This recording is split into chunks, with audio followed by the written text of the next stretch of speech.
We're with Tyrone, who's the man behind Silver Speakers. Thank you for stopping to chat with us. Thank you. I wanted to start by talking about your newest album, which is called Streetlights and Stars. You described it as an ode to Woodbine Heights, which is a neighborhood actually not far from here.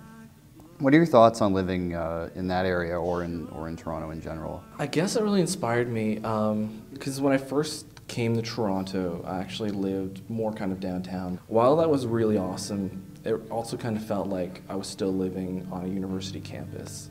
You know, everybody's young and they just shop all the time. And so I didn't really feel like very connected to anybody. Like it just, I don't know, everybody's smushed together, but it's not like a real community. But I found when I later moved up to Woodbine and Danforth, it just almost felt more like a real city to me. It's just more, I guess, working class people, more kids and families around.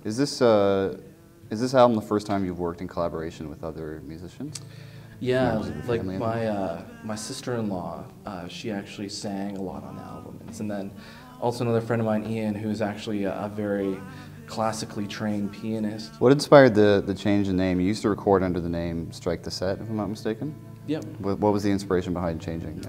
You know, Strike the Set was very collaborative. It was kind of like one of those things where, you know, anything goes kind of band. And so I found when I started doing the more recording on my own, it seemed like I should just kind of label it something else. Why don't you tell us about the creation of Graven Records, which is a record label that you've co-founded? Matt McKechnie, he has a band called Graven. You know, his songs are really deep and pretty awesome, and I think he's felt like a lot of frustration with dealing with the real industry side of like the music industry, that image-based part of it, or like the trying to sell drinks, doing live shows kind of part of it, that he actually contacted me and we kind of talked a lot about it and just said, hey, we should, you know, like let's forget about the music industry in itself. Like it's pretty much in the tank right now. So this was just like a nice alternative to kind of like support each other and find like more musicians that we can kind of hook up with and kind of form our own broken social scene collective, I guess. Cool. So what can people expect from a Silver Speakers show? I would say there's a lot of great storytelling. You know, I'm awesome. I wrote the songs, you know.